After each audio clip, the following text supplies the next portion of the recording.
All right, we might as well get underway.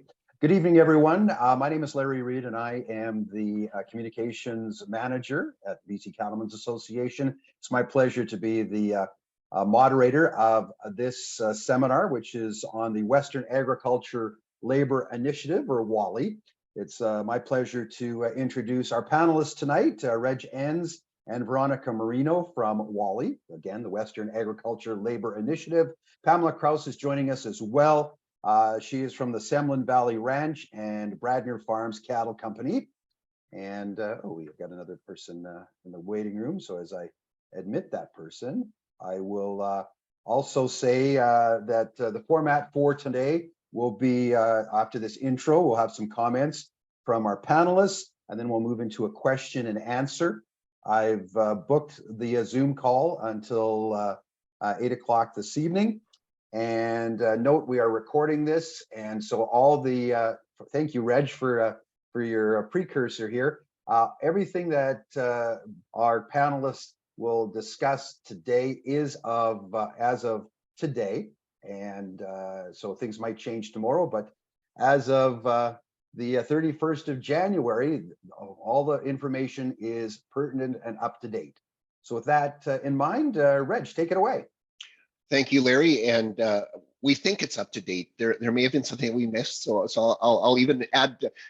I've worked in near government politics too long. I think I sound like a politician. But thank you for having us, and thank you for taking the time to engage on this. And I think with this small group, if there's questions that come up as we go through the evening, please interrupt, please raise your hand, wave a flag, whatever it is that you need to, or send Larry a chat if you want to do it anonymously.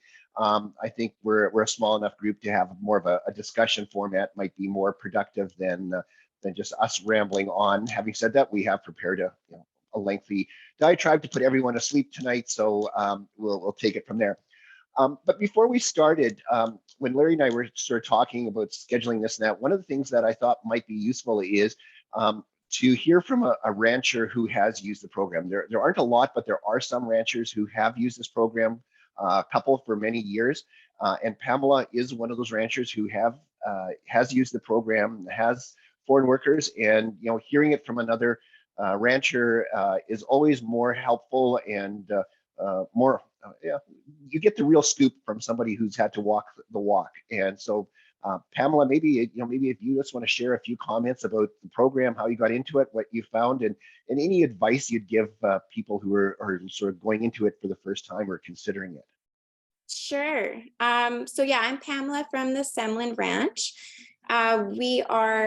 We do a few different things at the ranch, but our audience here is mainly cattle producers. So we've been using the temporary foreign worker program for, I'd say, over 10 years.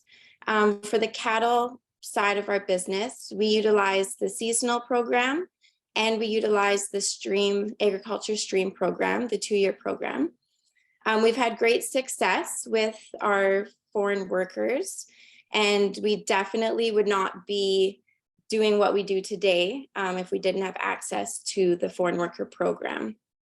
So our workers on the cattle end, they do pretty much everything and anything, from fencing, calving, feeding, checking pens. They operate pretty much all our equipment, cleaning pens, do all our calf processing. So they're a real great asset to our operation. I'd say that we have about 60 or so % of our workforce is foreign workers on the ranch. And just great success. The main reason that we utilize the foreign workers, it's not to save a buck. If you have experience with foreign workers, they actually do cost you a fair amount of money. You got to house them. You got to pay for their flights, and we pay our workers the same as what we would pay our Canadian workers. But the main reason we have them is for stability.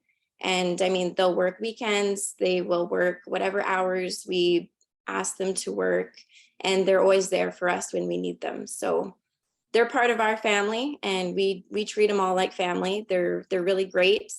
As far as finding workers, I've been lucky to source all of our own workers, and it kind of started with a group, and then it went from word of mouth and, family of the workers from the town. We have a good JAG from a certain part of Mexico. It's kind of word of mouth. But we interview them all, and we do have quite a few that speak English, which is very helpful. If you are new or thinking about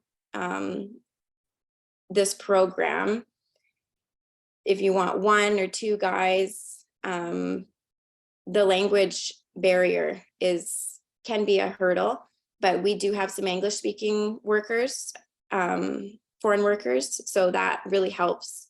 If you have 1 or 2 English speaking foreign workers, I think you're going to be okay, because they'll be able to translate for everyone else. Otherwise, you just get real good at sign language. So, but yeah, happy to answer any questions.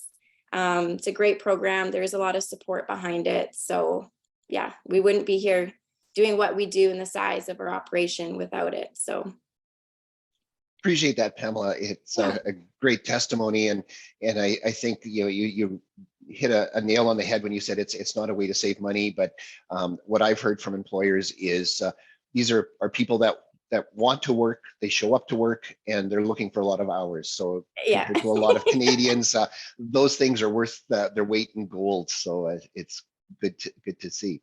yeah. Okay, let me share my screen here again. So like I said, we'll jump in here now and just go through a bit of a presentation. This is a slide deck we've used for a couple different presentations, but with a small group in that, we'll run through it fairly quickly. But please, stop us, interrupt us if you have any questions or any issues. Sort of divided it up into 4 different sections, just a bit of a labor discussion, just a bit of a bigger picture, some things we're working on. A bit of an introduction into temporary foreign workers for those of you that aren't familiar with it, and just some of the nuances about the programs. Some changes for those of you who have been part of the program, some changes that are coming in for 2023. And if we want, or if we have time, we can talk about some things we see on the horizon, and throughout that, just questions and answers. And Pamela or Larry or Elaine, if there's anything that you guys have heard from other ranchers, or that you think should be important, please interrupt us and comment on things as appropriate. So just a brief putting us in context here. WALI is a subsidiary of the BC Ag Council, so we are fully accountable to the BC Ag Council, and through the Ag Council to BC Cattlemen. So we are part of that venue. And pre-pandemic, labor probably took up about 20% of my time as ED of BCAC. Pandemic hit, and that rocketed up to 85–90% of my time. And I made a decision with the board to sort of change roles and just work with WALI specifically. And that has continued. I thought it would sort of drop off a little bit after the pandemic, but that doesn't seem to be the case. And so with BCAC, WALI sort of has 2 key roles: advocacy, voice of farmer to government on programs. So we are negotiating, we're advocating on behalf of the industry with government. And then the second area we do is we do some facilitation on workers for employers. We facilitate housing inspections. We do some troubleshooting for SOP Mexico, and we'll talk about some of these acronyms in the presentation. We facilitate actually fulfilling some LMIA. So there's some sort of key services that go to helping employers access workers. And then all of these services are funded directly by employers. So this is, in the past, BCAC has subsidized WALI, get it started, but we are now fully covered. Our costs are covered by the employers who use the service. It's a paper I read a little while ago from the Royal Bank, and it was talking about the labor shortage and just putting it in context. And I know I'm not telling you anything that you don't know, but what this paper was saying is that in the next decade, they expect the worker or the job vacancies to increase by 70%. So they expect a 70% increase in the number of vacancies of positions in the next decade. In that same period of time, they expect there to be 30% fewer people looking for work. So whether that's just retirement age, people exiting the workforce, they're just saying that they're seeing this huge crunch. So to really set us off on an encouraging start is, if we think we have a labor shortage now, we're just seeing the tip of the iceberg. And I'd say that I know that pre-pandemic, there was a number of our industry associations were working on labor. We saw it in some of the more seasonal areas, not finding people. Since the pandemic, we're now seeing every sector in the province or across the country, whether you're talking to restaurants, hospitality, ski hills, construction, manufacturing, everybody is short of workers. And so we're all competing with those workers.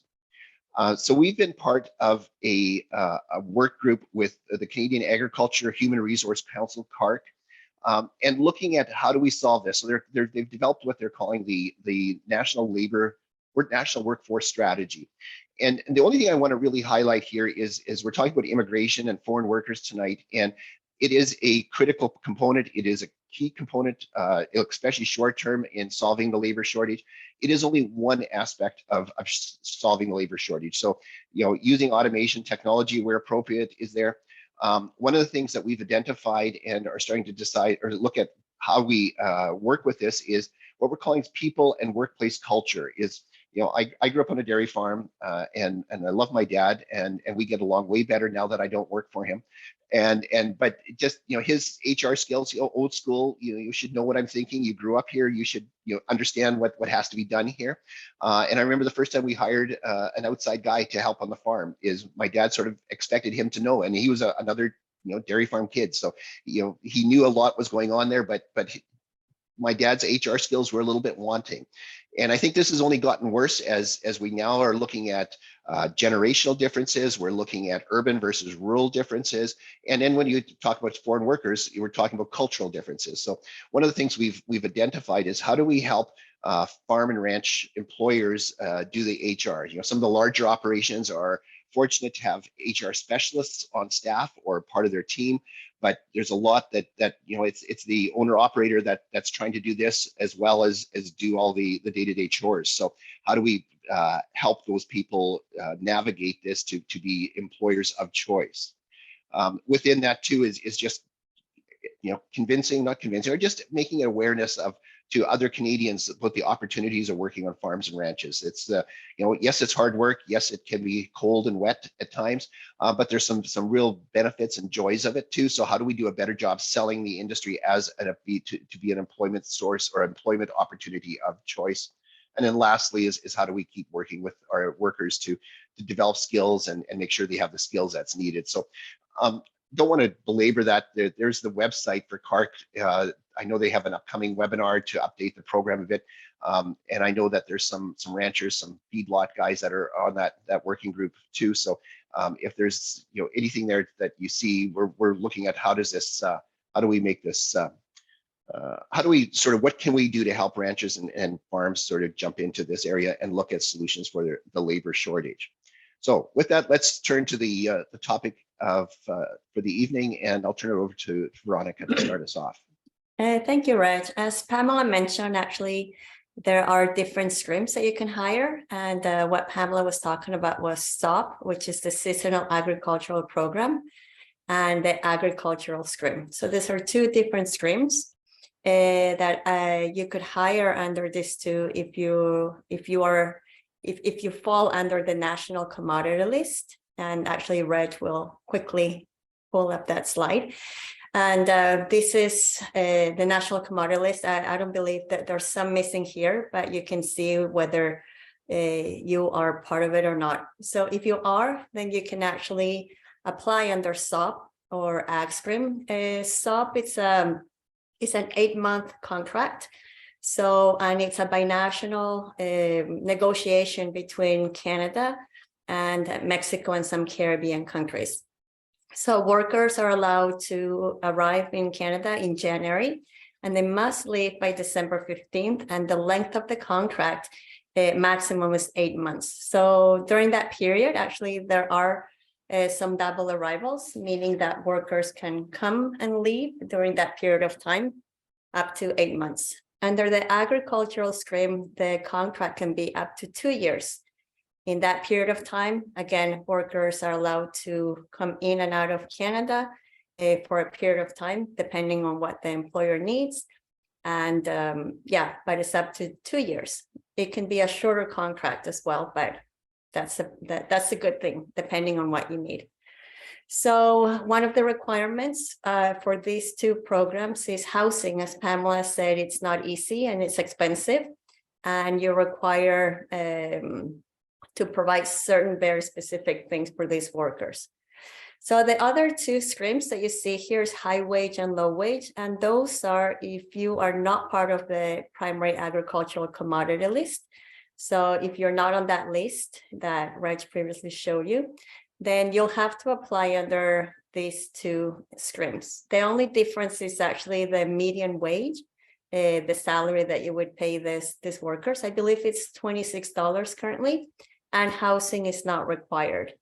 So another thing that I forgot to mention is under ag stream, high wage and low wage, you can actually hire from any country. You can do the recruitment from any part of the world. So I think that's really for this slide. So on this slide, I'm going to talk about a little bit more the differences between SOP and ag stream. As I mentioned, the maximum period of length for the contract for SOP is 8 months. So that means you'll have to apply for that worker every year. So you'll have to fill out that labor market impact assessment every year. Ag stream, it's every 2 years. As I said, housing is a requirement. Under SOP, employers are allowed to deduct up to a maximum 826. And again, these numbers could change every year based on contract negotiations. And under ag stream, it's $30 per week. So up to 120 per month. With regards to health insurance, it's also a requirement. So for SOP workers, they keep their private insurance. That insurance is negotiated by the foreign government, and it's mandatory for them to keep that insurance for the length of the contract. So employers are allowed to deduct. I believe the cost right now has not changed. It's $1.05 per day. And under ag stream, employers must pay worker insurance for 3 months until workers are allowed to access MSP. So one thing that also Pamela mentioned was the flights. Employers are responsible to pay for the flights, inbound and outbound. The plane ticket, when the workers go back for holidays, that really is responsibility for the employee. But most of employers actually facilitate that portion of the travel. It's just as a appreciation, but it's not a must. So again, for the recruiting portion, that's it's very interesting. So Pamela said that she hires both under SOP and ag stream. So for SOP, when you are requesting workers from Mexico, for example, the recruiting the country, Mexico will do the recruiting on behalf of the employer. So they become the third party. And their ag stream, either an employer can do the recruitment themselves, or they can hire a third party. So Pamela mentioned something which is very interesting. She did say that she was able to connect with workers, family members.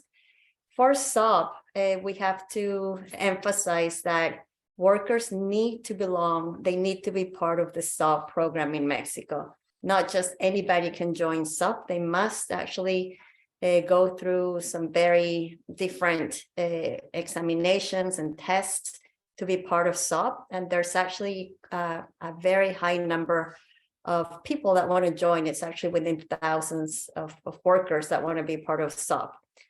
So under ag stream, it's a little bit different. Employers are responsible to do their own recruitment once they apply for their LMIA.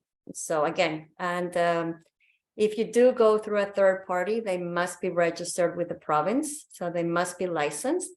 And unless they are a foreign government that they're helping you. So I'll talk a little bit more on the next slide about that.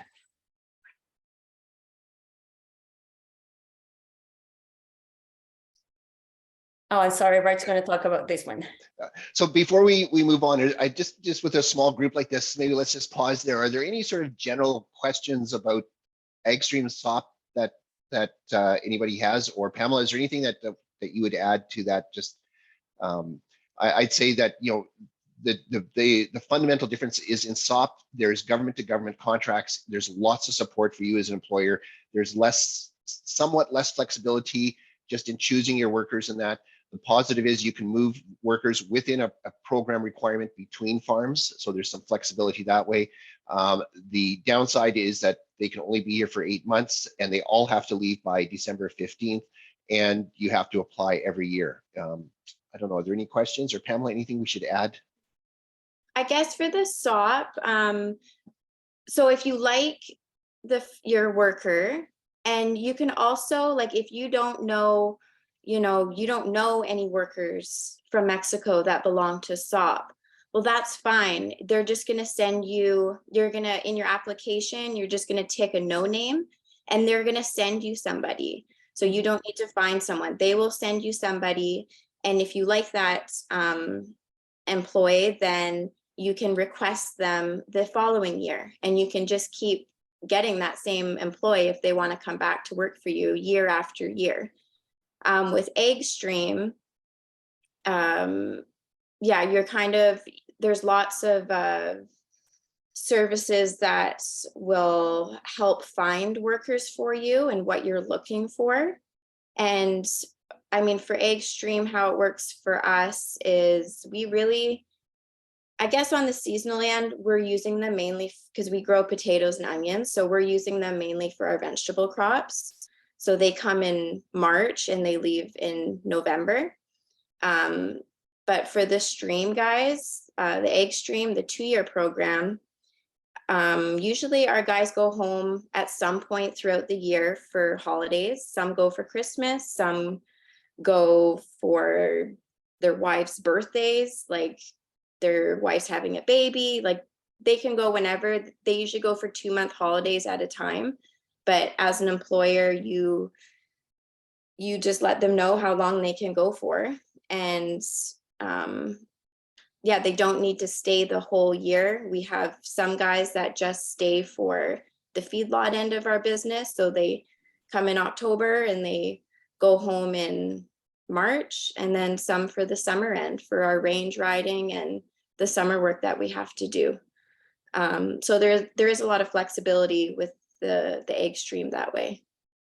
Yeah, no, those are good comments. And different governments have different support too. So Veronica was invited to Guatemala this September. And the Guatemala government, there's a lot of Guatemalan workers here, and they are investing in their country. It's an important economic development tool for the government of Guatemala. So they're doubling down and investing in workers. And they were saying that, you know, if an employer actually wants to interview workers, you can sort of set here's the parameters of what you're looking for, and they will assemble a group of people sort of with the criteria that you're looking for. You can fly down to Guatemala and interview them.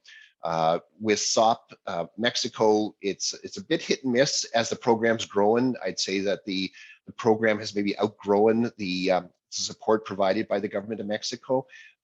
Jamaica is the second leading supplier of SOP workers. The positive thing is the guys speak English. Downside is it's a little bit more expensive to fly from Jamaica to Vancouver as opposed to Mexico City.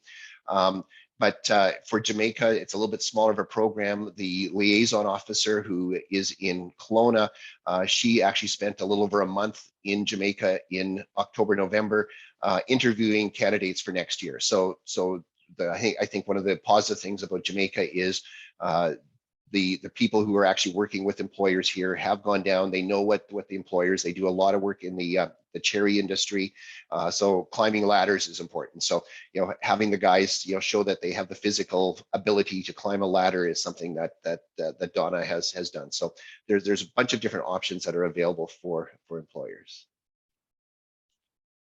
Okay, so moving along, one of the questions that we had was a technical question about which code do you recruit under, and I should have said earlier, one of the things that we are not immigration consultants. So there are some things that we cannot help with and that are restricted to registered immigration consultants. So you as an employer can do them. You can hire a registered immigration consultant, or you can hire.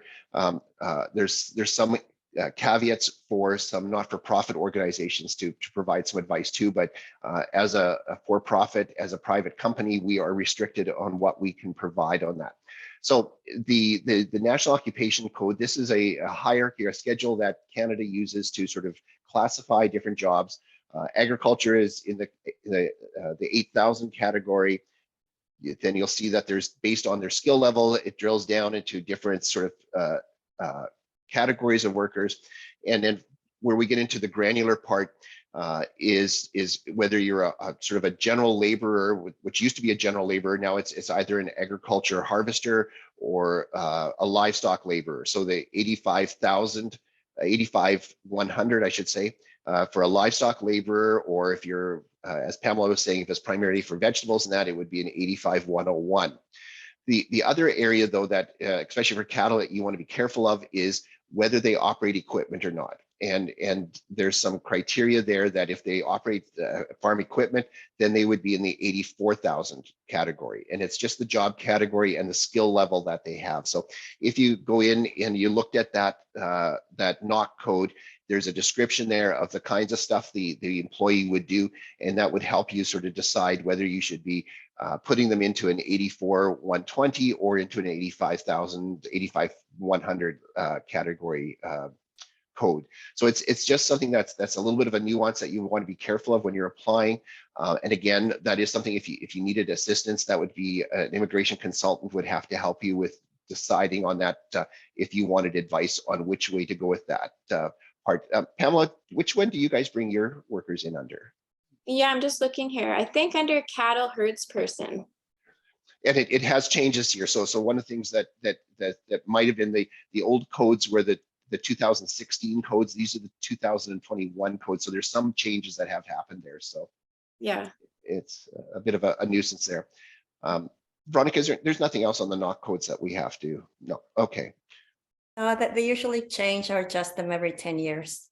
Yeah, and so if you want help on this, this is from the ESDC, Employment Social Development Canada. That's the organization within the federal government that's responsible for issuing work permits, and Veronica's going to talk about that in a minute here. But if you just Google ESDC NOC 2021, that will get you to the web page that will have all this information broken down for you.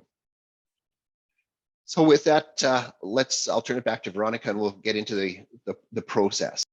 Okay, so in order to access workers, there are certain steps that you must take. So if you're new, well, everybody, I guess now, they must register with the province, with Ministry of Labor. So you need a certificate to be in compliance with employment standards. So everyone that hires foreign workers, foreign nationals, they must get a certificate, sorry. So this year there was a little bit of a backlog. So just be mindful that this is taking a few weeks. It's depending on if you applied last year, if you applied again this year, it should be valid for 3 years. We mentioned already housing. You must go through a housing inspection. All the housing inspections for agriculture go through WALI. So there is a list on our website of approved inspectors, and the inspection is valid for 8 months. One of the requirements to apply for an LMIA is that you must advertise. Currently, for agriculture, the advertisement is waived until June 2023, but it's something that you have to be mindful. I believe you have to advertise for at least 3 weeks before you can apply for your LMIA. And that is to make sure that there's no Canadians that can do the job. So we've gone through those 3 major things in order to apply for your LMIA. So this is just a quick overview. So just be mindful that there are many people involved and the timelines for each one of these steps varies. So I would say by the time you start with the registry and by the time your worker starts to actually work, depending on the stream, it could be between 6 months, 8 months, to 3 months. So it is time consuming. There's a lot of people involved. There's a lot of bureaucracy. So just be mindful about that process. So again, I've said a little bit about, so you need an LMIA for either of the streams. So once that LMIA is approved under SOP, we get the approved report from Service Canada. We help employers process that LMIA. It will be sent to Mexico. Pamela said that if you don't, this is your first time, then Mexico will assign a worker based on your LMIA needs. The travel will be booked through Mi Tierra. They are a partner agency with WALI. And the reason why we work with them is because they will provide information to the Mexican consulate for insurance purpose, and as well CBSA at YVR. So they will be informing officers there that there's a group of SOP workers that will be traveling.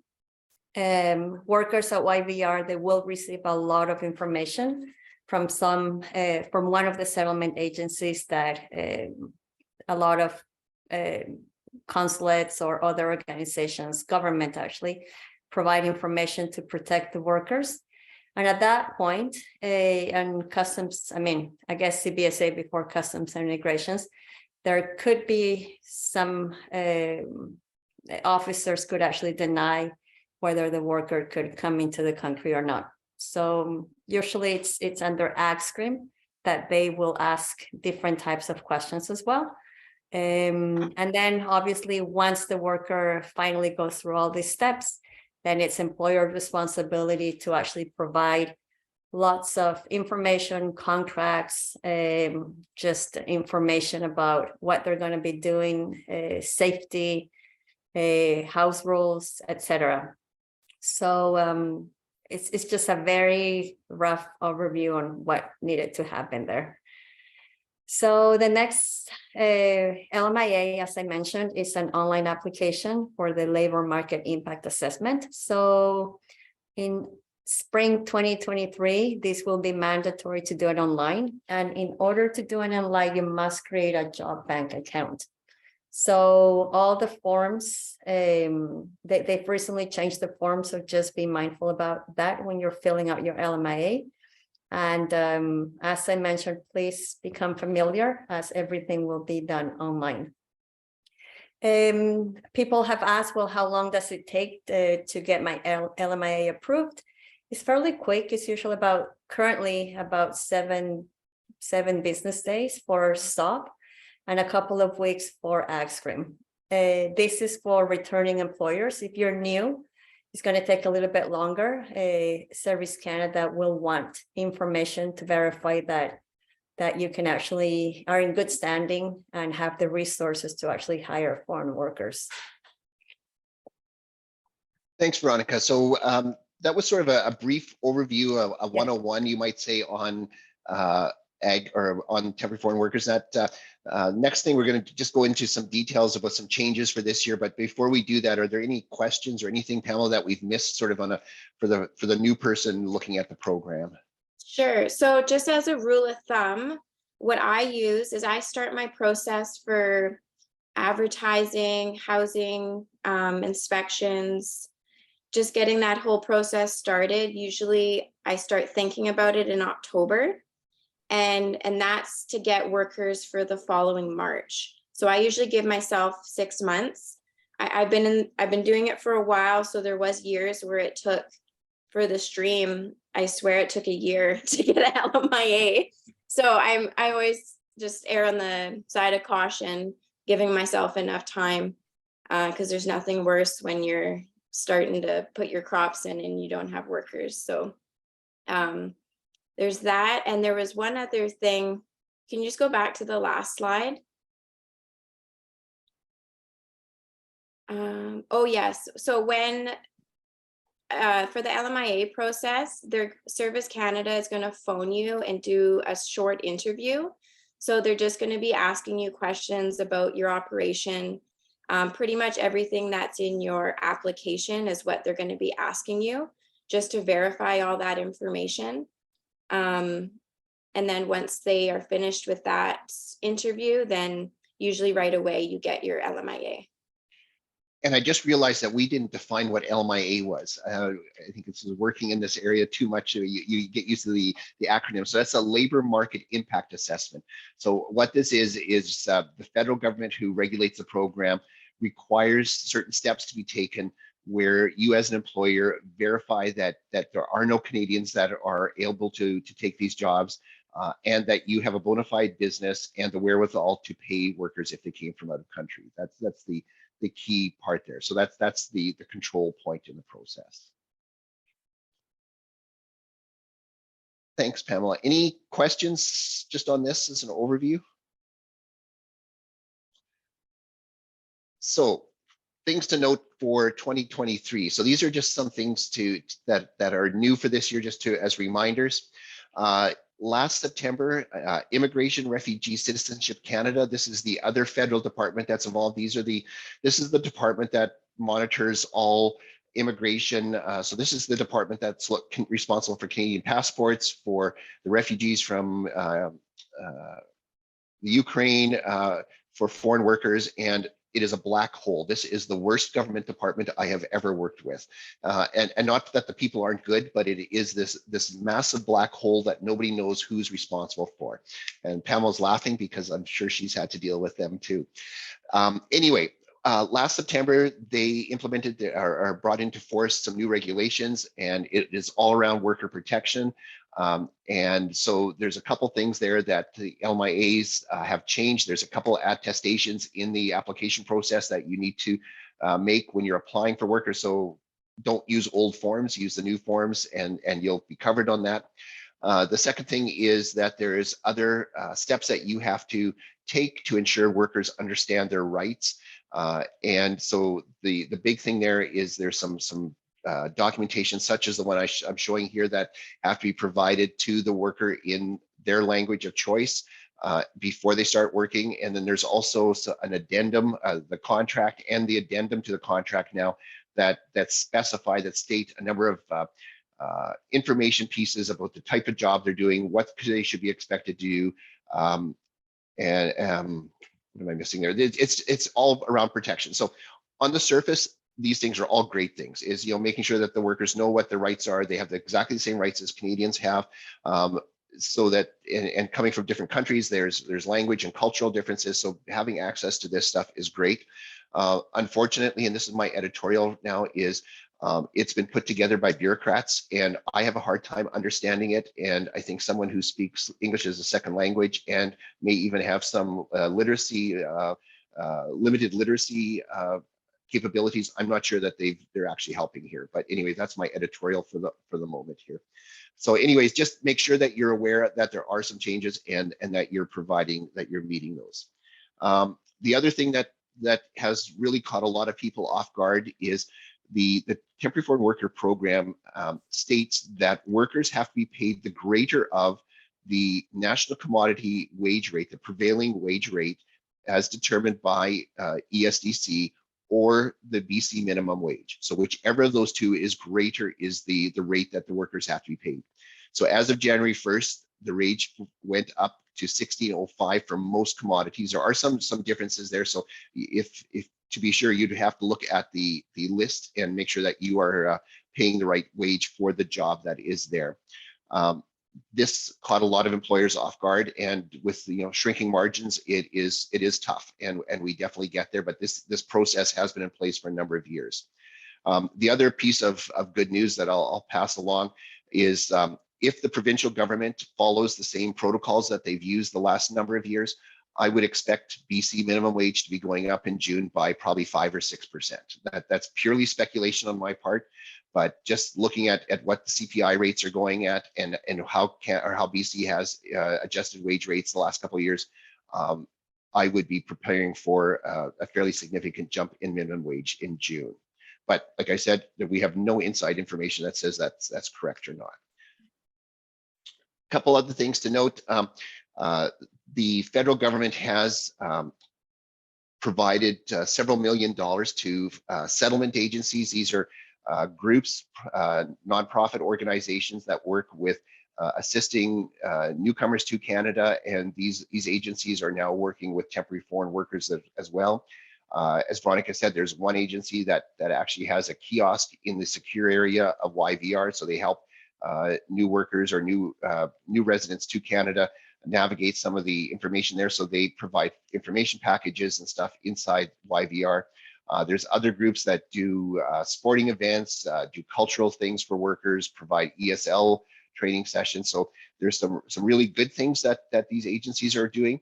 And unfortunately, there's some that are maybe not quite so good. There's information here that's provided by groups that is not completely accurate, and some of these groups have agendas that would not be consistent with what we would want for temporary foreign workers, and for a lot of temporary foreign workers isn't helping them either. It's confusing. So caution we'd have there is just be aware that there are groups there. Make sure you know who you're working with, and there are some really good groups out there too.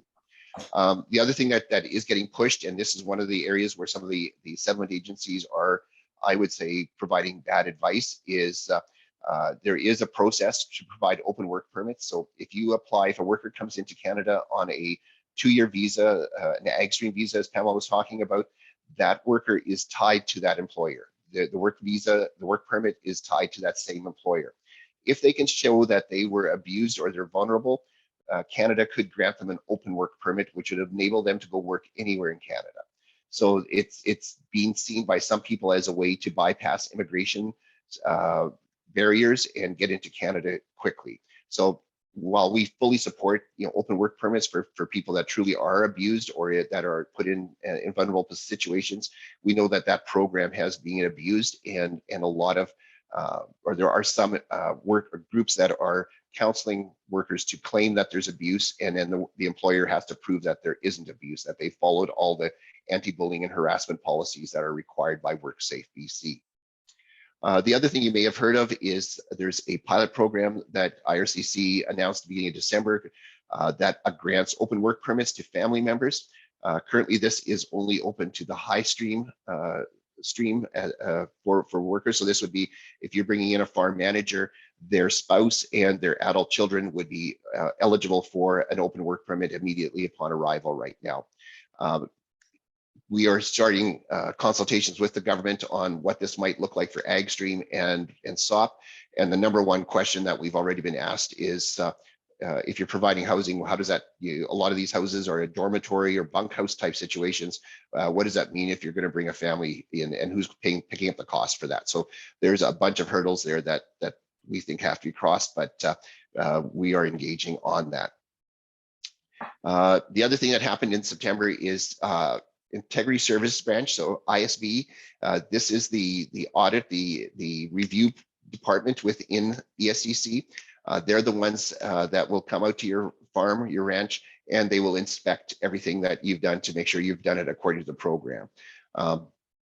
If you think that Verified Beef is a paper-based program that you have to do a lot of box ticking to hit, it's nothing compared to this. Pamela's laughing because she will know this, is you have to document absolutely everything for these workers, and you have to be able to show it for 7 years after they've been here.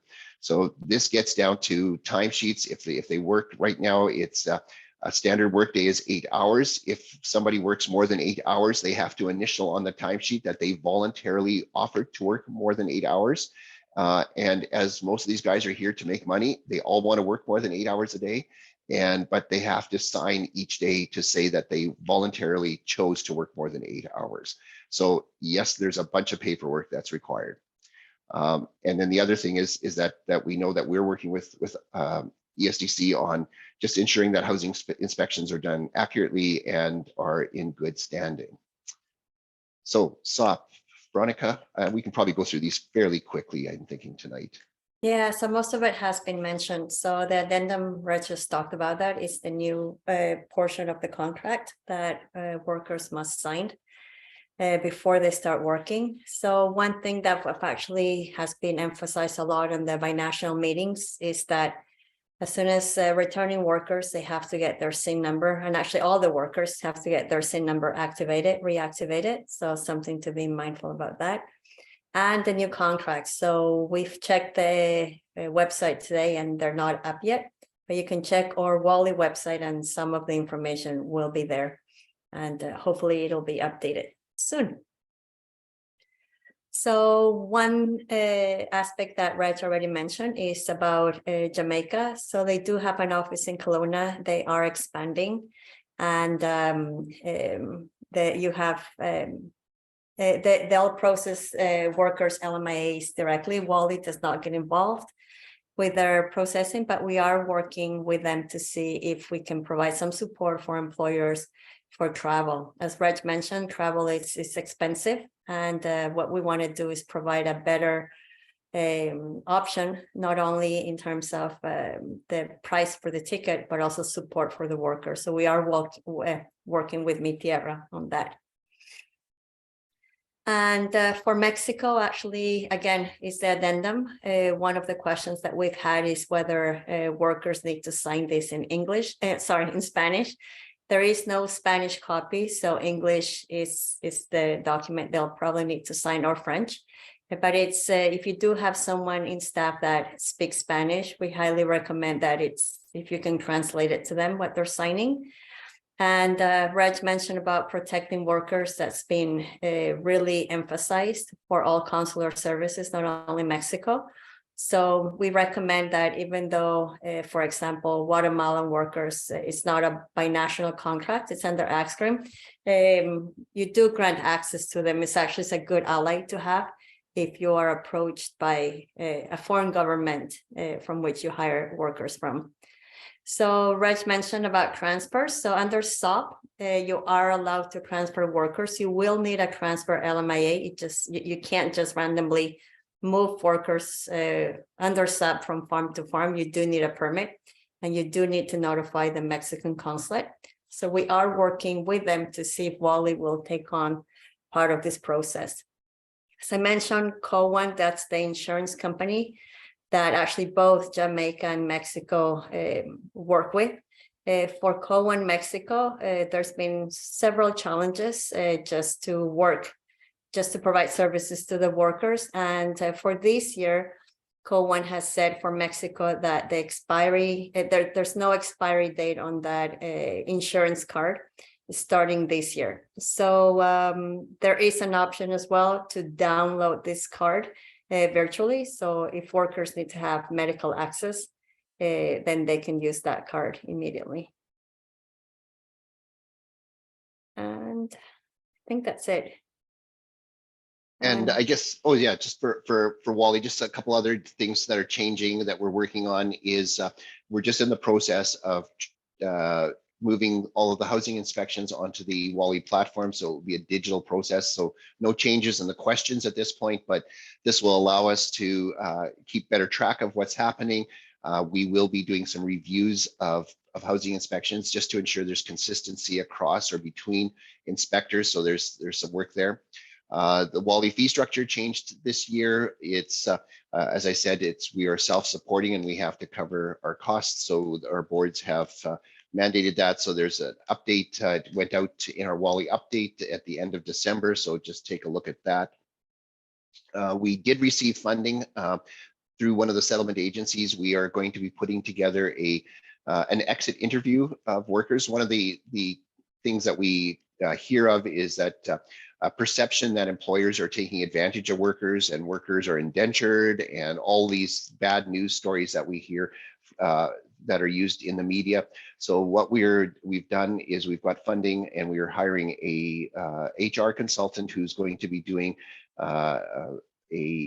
try to do exit interviews or exit surveys with all employers or workers returning home. both on the good, the bad, and what they would like to see improved in the program. So how was their experience in Canada? And we're trying to see, we're hoping to get enough results on this to show differences between the onboarding between countries. So Mexico provides some advice, Jamaica provides some advice to their workers. Are they getting good advice? AgStream versus SOP. Are workers supported the way they feel they should be supported, or what would they like to see? So we're hoping that this is independent and is anonymous, and also allows us to make some improvements where needed, but will provide a little bit of independent and objective feedback on how the programs work. The other thing that we're working on is just our AgStream partnerships. WALI historically has just been involved in SOP, and what we're hearing from employers is they would like more assistance in sort of navigating and working through the AgStream programs. And so we're working with some partners on that to look at what that looks like. It's the farmer, it's the rancher that's paying the fees for that, so it has to be good value for money. So if it's not needed, we don't need to stick our feet in there. It's bureaucratic enough that there's if we're not helping things go smoother, then why would we bother doing it? But there's some opportunities for that. And this picture actually is Veronica and a couple of our colleagues were in Guatemala, and they met with the Canadian Embassy in Guatemala. So having those kinds of contacts, so when things, when we have hiccups in the programs, having those contacts to be able to call and sort of navigate through back channels a little bit is very critical. So we're looking at some of those options. Our fundamental way of working is that we believe temporary foreign workers is a key part for many sectors of our agriculture sector. And we want to provide employers with options, so that you can, multiple countries, different programs that you can access as an employer, and you have some choices as to where you source your workers from. Employer portal, this is something that we've been investing in. So this is a digital online sort of customer service center. And so we've had all SOP Mexico LMIAs through there.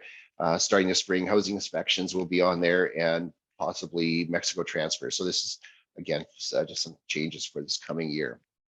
And just things to the last slide that we have is just the things to watch for that are on the radar is the Federal National Housing Review and the Trusted Employer models are still under review in Ottawa. We know there's 2 discussion papers that are before the federal cabinet right now. We don't know what they are or what's included there, but we know that the Auditor General a year and a half ago, or 2 years ago, I guess now, really slammed ESDC for not doing their job properly. So they're looking at program improvements, streamlining things, making them more efficient, at the same time as making sure that workers are protected. So these are some things that we're working together with our counterparts across the country, just that could be coming down the pipeline. So with that, let me stop sharing my screen, and we can open it up to questions. Pamela, sorry, we sort of rushed through there a little bit on the changes and that. Anything that would be of interest to the group, or anything that we've missed that was confusing? I think if this is your first time, it can be pretty overwhelming. Following all the guidelines and where do you start sort of thing. But I would go to the website, Google how to get a LMIA, and it'll kind of take you through the process. For cattle producers, I would think that AgStream is going to be your best program for you, just because there is work year round. With the SOP program, the workers have to leave sometime in December. I forget the date, but sometimes that's not the most convenient for cattle ranchers. So yeah, ask me any questions after this. If you still need some direction, happy to help. I might jump in here as well. Thanks, Pamela, to let everyone know that Bobby Parks, who is with Douglas Lake Cattle Company, they've been involved in WALI before, and she has offered up her email and contact information to help out as well with some paperwork if anybody has some questions on that. I have a question actually, Reg. I'm going to bring up the C word, C being COVID. What's the situation in regards to, do workers have to be immunized? Do they have to show that they have been immunized before they come to Canada? Where does that all stand? As of today, Canada does not have any immigration requirements for vaccination or anything. So we're back to the Wild West, and everything seems to be going okay that way. Having said that, during the pandemic, we found that most workers wanted to be vaccinated. A lot of them actually trusted the Canadian vaccines better than their vaccines in their own countries. Last year, Jamaica already had 100% of their workers had to be vaccinated before they were allowed to leave the country. And we found that majority of the guys coming up from Mexico were vaccinated already last year. And I think Pamela mentioned something about returning workers. I think, the ratio is it's above 80%. So 80% of the workers go back to the same farm year over year. So it's job satisfaction, I'd say, is pretty good for that.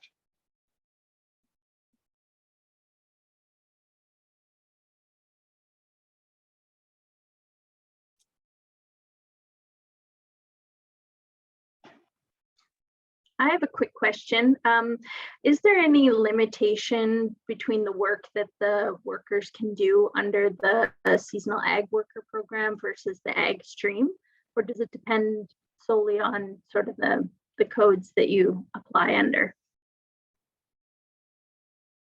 So this is venturing into areas that I'm legally not allowed to coach people on, but this is general information. Is the key thing is what is in your LMIA. That is the first, and that is if you've got a job description that has whatever you put in your LMIA, that is the most important part. Having said that, job codes are important. And it does matter what's involved there. So, for example, during the pandemic, we had one farm. As you know, there was additional cleaning and disinfecting protocols that were put into place. And this was a berry operation. And what they found is just divide, when you've got 30 guys that have never learned to cook for themselves or clean up after themselves. Cleanliness can be a challenge sometimes in some of these bunkhouses. And so what this farmer had done is they had asked one employee whether they would be prepared to be the occupational health and safety guy, you might say. And so his job was to go around, make sure all the surfaces were disinfected, that they cleaned stuff, that there was wipes where there had to be wipes, and soap where there had to be soap, and all that stuff. They got invested, or they had an audit done of their farm, and this guy got interviewed, and they asked his job description. He said, well, you're not a farm worker, you're a janitor. And so, in the past, all the 30 guys had shared this responsibility, and that's allowed, so you could sort of do cleaning as part of farm work. But when they moved one guy into just doing cleaning work, that was not allowed. So it's very nuanced there. The other area that we get into a lot of gray areas, or there's a lot of problems, is what I'll call farm maintenance. You bring guys in to do vegetable harvesting, and you get a cold, wet spring, and nothing's ready to go in the ground. So you've got to keep these guys busy because they want to work. So they get really grumpy if you're not working. So you find busy work. So it's painting fences, it's doing some yard maintenance. Again, if your LMIA and your job description says that you're doing general farm maintenance, you can get away with that. Where people got into trouble is all of a sudden they're doing, going to work for the guy's roofing company. That's very illegal. So it's a little bit of a nuanced what you can and can't do in that. So the key thing is what is in your LMIA. Veronica, Pamela, I mean, again, I'm speaking, again, I'm not an immigration consultant, and that is something that an immigration consultant should actually be talking about. And I think that's exactly what the addendum is going to be about. So workers know exactly what they're going to be doing and not doing. So that addendum needs to match the LMIA. Mm-hmm. And oh, sorry, Pamela, go ahead. Yeah, no worries. So at some point you will get an integrity audit. So part of that audit is they interview the employee. So they will have someone that speaks Spanish if your employee doesn't speak English. And they will ask that employee, what are you doing? What are you doing every day? What do you do when there's not much work? Like, they really question everyone to make sure that your job description in your, say, advertising matches your LMIA, matches what the worker's supposed to be doing. Very important.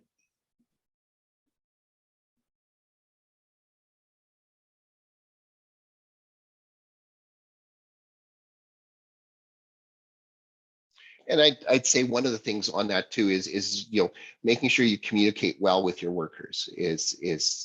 There's one of the things that I've learned, especially from Central America, Latin speaking countries. The culture is such that questioning a boss or asking a boss to clarify something is not something that's seen as culturally appropriate. So, somebody will give instructions.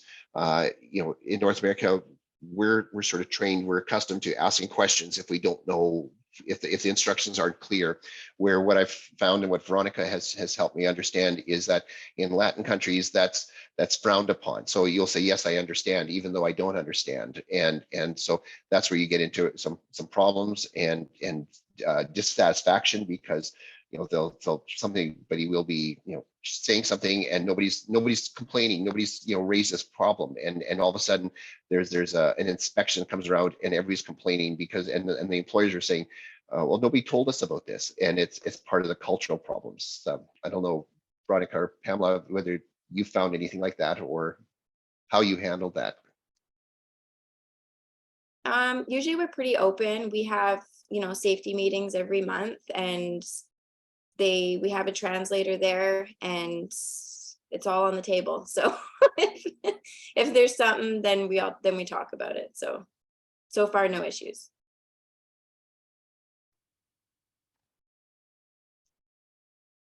Any more questions?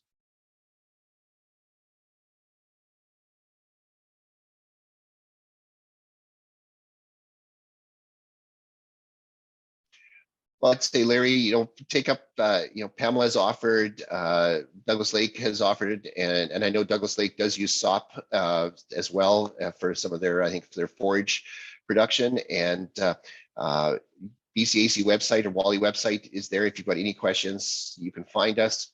Don't hesitate to reach out to us or reach out to Larry, and he can find us, and we'd be happy to answer questions. You're muted, Larry.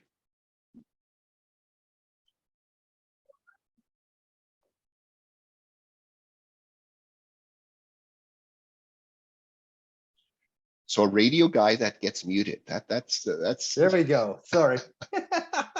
I just wanted to say thanks, Reg and Veronica and Pamela for your expertise and your words of advice. And I know I learned a lot tonight. I'm sure that everybody on the webinar here learned as well. So thanks for taking time out of your busy schedule to spend time with us tonight. Our pleasure.